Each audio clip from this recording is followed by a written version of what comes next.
Hello and welcome back to another episode of the Eden Road podcast, where on tonight's show we're going to be previewing the game against Man United down at the Gtech on Saturday night. Just before we get going, guys, if you haven't already listened to our bonus episode with Corrupt FM's Steve Stamp, go do so now. The episode is live across all platforms and the feedback for that one has been really positive so far. So do go and have a listen to that. Joining me for the United preview, though, is John from the Magnificent 24 Reds podcast. Thanks so much for joining me, John. I'm really looking forward to this. Yeah, me too. Looking forward to coming on. I've not been on the pod for a few weeks because work's been mental, so it's quite good to get back onto it. And I'm doing R1 this Sunday as well, so it's quite good to get back into it. But yeah, a big game, and I'm happy to come on your podcast, a club I represent, like I respect quite well, Brentford and the way they run. In my opinion, one of the best run clubs in the league. So I really respect Brentford. Good stuff, mate. Good stuff. Just before we get going, guys, remember to drop a comment down below with your thoughts ahead of United. Subscribe to the YouTube and Spotify channels, and also give us a follow on our socials. That's at the Eden Road on Twitter and at Eden Road Pod on Instagram. Right then, John, I think where we'll start is talking about your overall feeling about United this season, because it's been a little bit topsy-turvy. I feel like the media kind of line at the moment is that United have they've not played amazing, but they're still getting results. You come into this game off a crazy 4-3 win over Liverpool in the FA Cup, loads of players away on international duty over the break. Did that result feel like the best possible way to go into the international break? Yeah, that was the best performance I've seen past Fergie era. It was such a good game. It's probably the best game of football I've ever seen live that I've watched. It was mental. It just end to end, like it was such a good game, and to do it against Liverpool as well, our rivals, was amazing. And yeah, it's been a hard start to this. It's been a hard season, but I think a lot of United fans thought it would be with the transition and the takeover, new people coming in. It's quite nice though. Like, results haven't been great, but we've had so many injuries this season. It's ridiculous. We've had more injuries than anyone in the league and we've had like mental amount of injuries this season, and that we've Martin, you see the difference. We've got a steady back line now, starting to build a steady back line, and you can see the confidence in Onana, who everyone knows is a world-class goalkeeper. He did it at Ajax, he did it at Inter, and you don't become a bad player overnight. And you're seeing the performances, what we can see that we thought we'd see from Onana. Now has that steady back line like he had it into last season.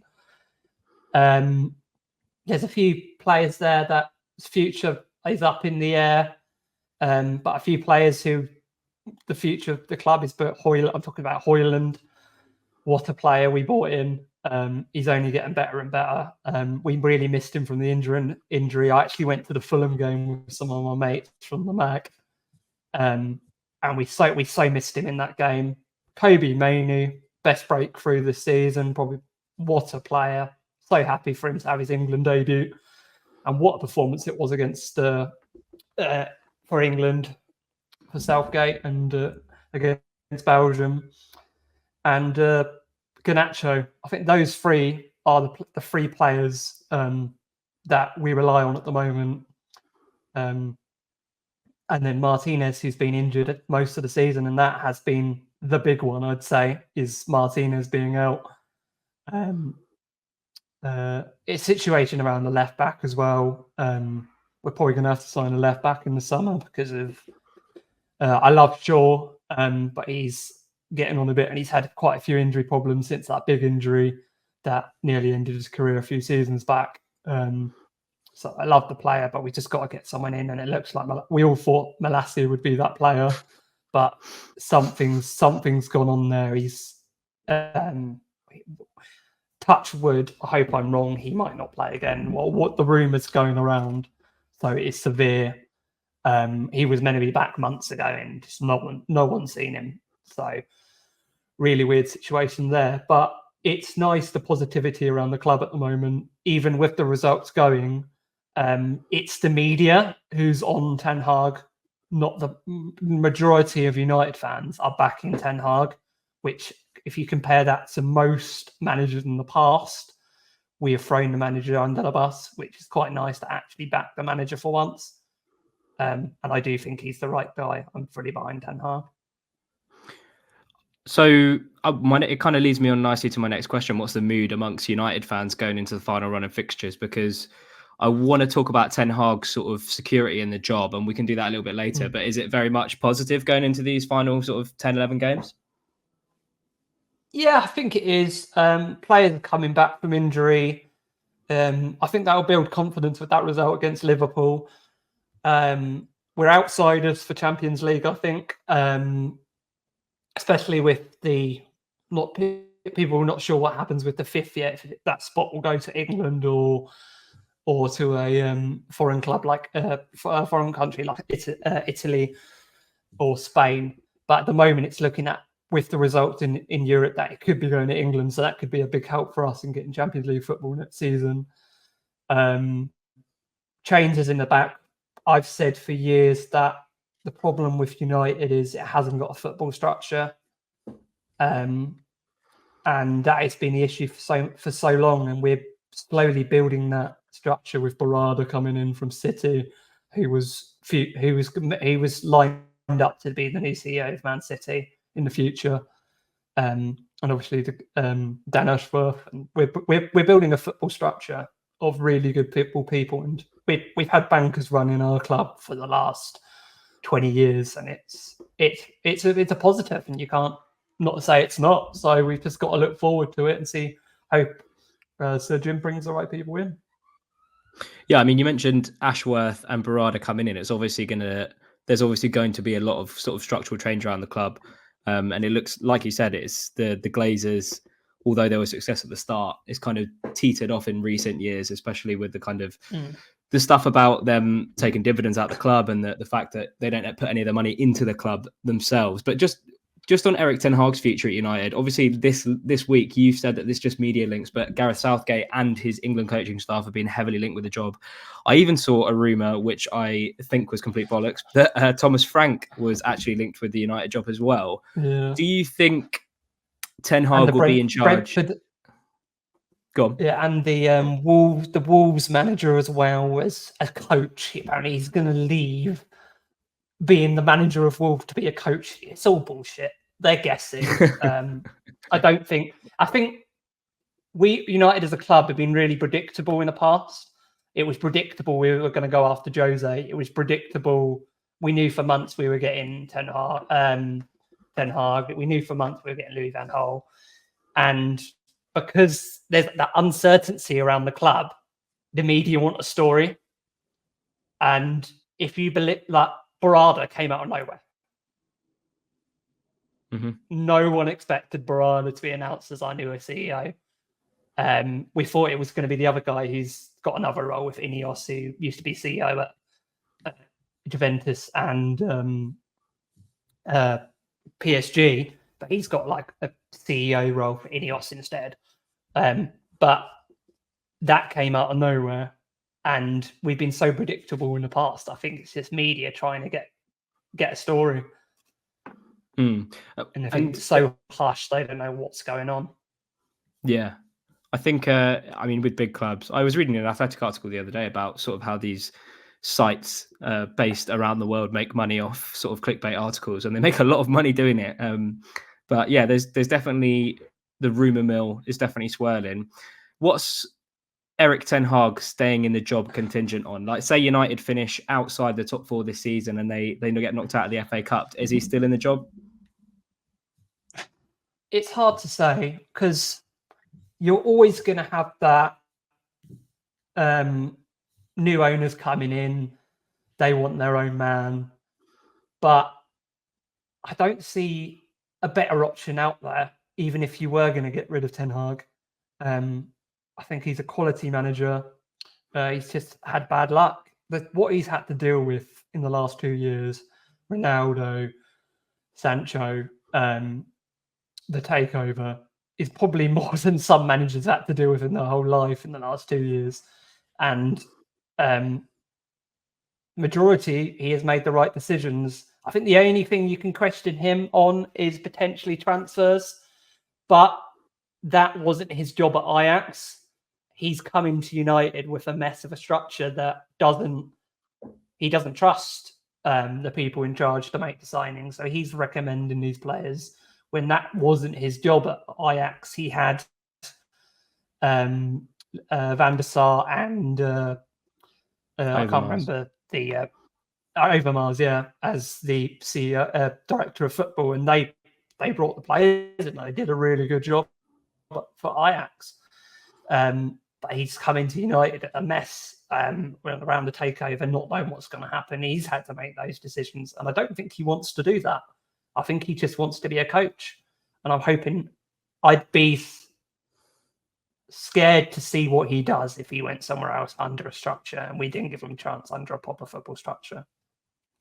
Yeah, no, I think that's right. I would, because it does seem like Ten Hag was behind, especially some of the transfers involving Eredivisie players. 80 million for Antony. I know that he scored against Liverpool, and that could be a kind of turning point in the season. But 80 million for Antony is looking like it could go down as one of the flops of the Premier League era. He doesn't really look up to scratch. I hope it turns around for him, because he did score a good goal against Liverpool. But from what we've seen so far, and sort of just.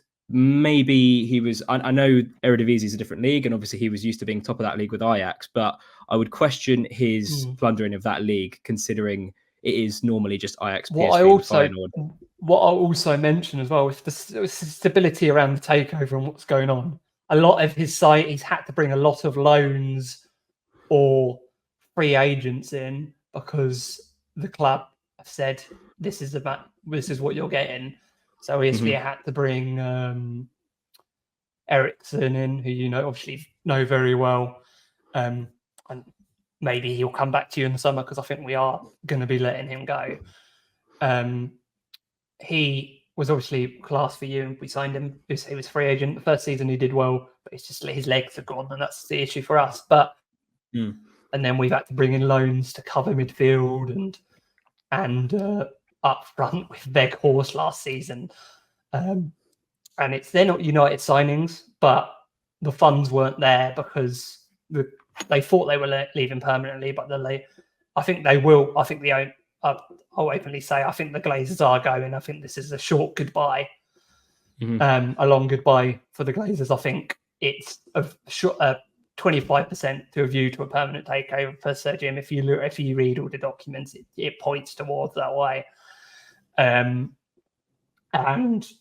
yeah, I think he's done well for what the position he's been put in. He's got to 2 finals last year, won the Carabao Cup, got to top 4, had loads of injuries this season. If he gets to top 4 and wins the CFA Cup, I'm happy. What do you think of sort of the media top line that is United's success last year maybe was down to the faults of, say, Liverpool or Chelsea, and other people, pundits, saying United get results, but they don't play particularly well in the games where they're getting results? I'd argue that, because I think last year, in some of the games last year, we're probably playing some of the best football I've seen us play in years. But I think he was starting to get that style of play he wanted, and then all the injuries happened. I think he's diverted to what he's had to do this season because of his injuries. You can't, he wants to play from the back. You can't play as good as Harry Maguire has been this season. Can't fault him. You can't play from the back with Harry Maguire and Varane. They haven't got that in them. You need one of them who's that good at passing the ball, like your Martinez. And without the Martinez, you haven't got, and that is key to how he wants to play. So he's had to put squares in triangle. Oh, it's like he hasn't had the players to play the style he wanted to play. And I think that is a big part of the issue. Yeah, I think there's been lots of injuries this season. I don't think it's been like a league-wide issue. Brentford have really suffered with injuries this season, and it's just been, I don't know what's going on with the league. It's really strange. I'd like to see the numbers. Too many games. I've said it for years. It's like, obviously we had COVID, so the European competitions got put back, and then we had to play 2 back-to-back competitions of the World Cup and the Euros. Then and that's just put it back. So it's like, for example, Bruno Fernandes played 60 games last season for us. It's mad. Yeah. He's never missed a game for injury for United since he joined the club, and he's playing 60 games a season. It's too much. Yeah, no, I think that's a whole nother podcast. I could talk about the sort of congested football calendar. I think we need Infantino to come on the pod to explain his ambitions for what he wants football to be. But I do want to talk about Saturday's game. Very briefly talk about the reverse fixture, only very briefly, because it was weirdly up there with my worst days as a Brentford fan, being 1-0 up against United for 90 minutes and then conceding twice to Scott McTominay in injury time. What was it like for United fans watching that game? And just to caveat, like, there were some Brentford fans on Twitter afterwards saying, I can't believe United are celebrating the way they're celebrating. And I was just like, I don't give a shit who you're playing. And my mate on my podcast said this, but he was like, I don't give a shit who you're playing. You score 2 goals in injury time to beat any team, and from 1-0 down, you're going to celebrate like you've just won the league. So what was it like for you watching that game? Yeah, it just reminded me of, it is our club. We're Fergie time. Last kick of the game. We did it. Did it against Liverpool. It's what built into what our club is, that we never give up. And it's good to see, for example, in that Liverpool game, they never gave up, and that's a lot of the United teams in years haven't had that. And you saw it against Brentford as well. And Scott McTominay saved us so many points this season by winning us games. He's our second top goal scorer this season.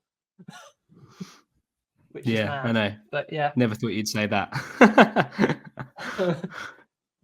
How does that team at the start of the season compare to the team we'll see on Saturday? I think we've got players coming back now. We've got, I think it's a younger team. I think these younger players have come in and performed, and I don't think they're going to be losing their place anytime soon. I think Kobbie's the future of that midfield, and that was meant to be planned for the whole season. It's the reason we signed one midfielder on loan.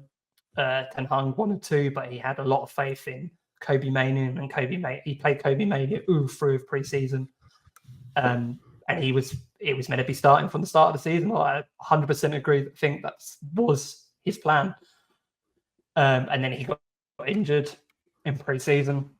But since he's come back, he's not looked back. Garnacho, what a player Garnacho is. And Rasmus Højlund, I think that 60 million is looking a bargain at the moment for the future at his age. And Garnacho, we paid 900k for Garnacho from Atletico Madrid. That looks like a steal. Yeah, I think that looks like a steal. Yeah, I think that, and that's the future. I think Martinez might be back as well. He was involved in international duty. I don't think he played, but he was involved with the Argentina squad. So I'm not sure if he'll chuck him straight back in. I hope he doesn't, because we've been quite a few problems with our medical team this season, where we've rushed players back and then they've got injured again. I think that's something that in the summer needs to be looked at, is the medical team at United. It's not good enough. Mm-hmm. We got this doctor in who was meant to be like really good from Arsenal. He worked for Arsenal for years, and he joined us last summer from Arsenal. And Arsenal used to have a lot of injuries. They don't anymore. And we have a lot of injuries this season. I'm not going to say anything, but connect the dots. I think he needs sacking. I think Martinez might have some PTSD if he's going to come back to the Gtech on Saturday from last season, no? He had a torrid time. Yeah. How good is Kobbie Mainoo? Because I watch him and he looks the absolute mustard, but I do I watch Kobbie Mainoo and I compare it to when I see a really good Brentford player. Like sometimes I think I might overhype Ivan Toney.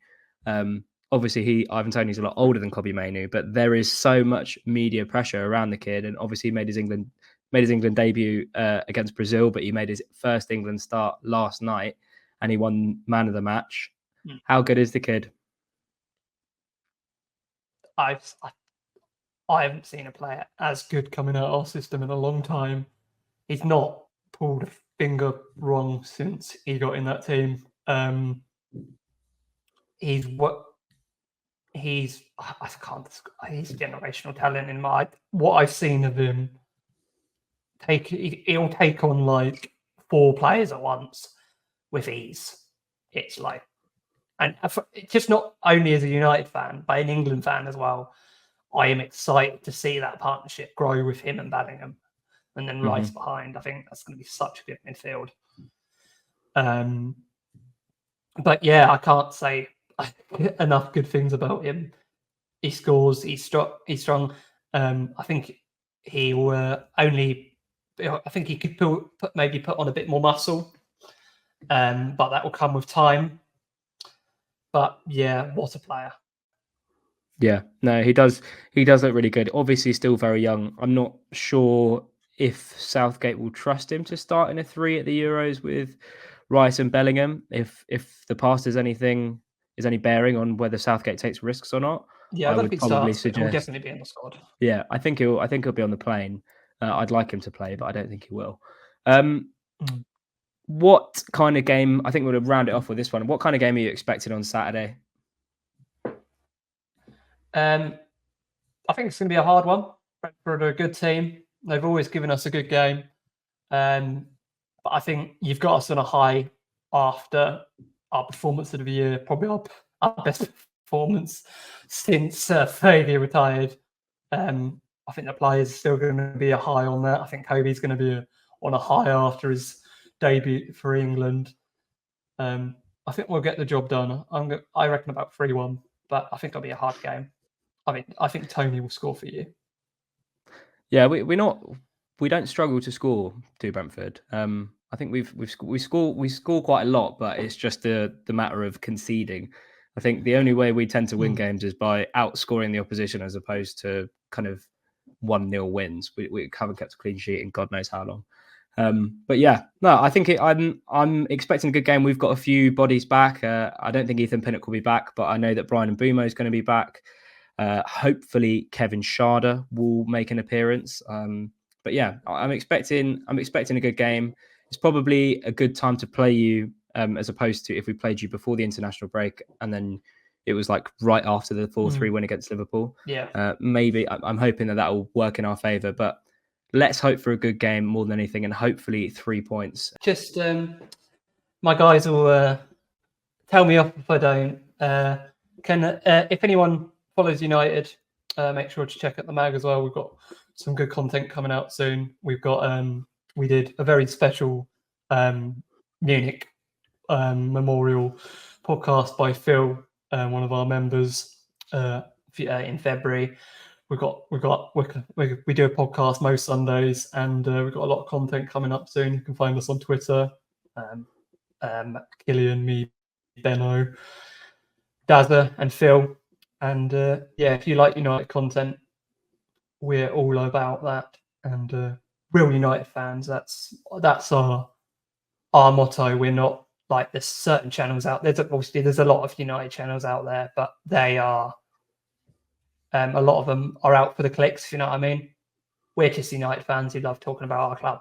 Basically, we don't care if we hit millions of subscribers. We just love talking about our club, and if that's something you want, no bullshit, and just to talk about learn about United, make sure you subscribe and give us a watch. You heard the man. Subscribe, give him a watch. Cheers, John. The Ealing Road podcast will be back next week to reflect on what is hopefully a win, as I just said, against United, and to briefly look ahead to Brighton in midweek. Just before we go, remember to subscribe to the YouTube and Spotify channels, leave a rating as well, and also give us a follow on our socials. That's at the Ealing Road on Twitter and at Ealing Road Pod on Instagram. John, mate, that was an absolute pleasure, and yeah, good luck for Saturday.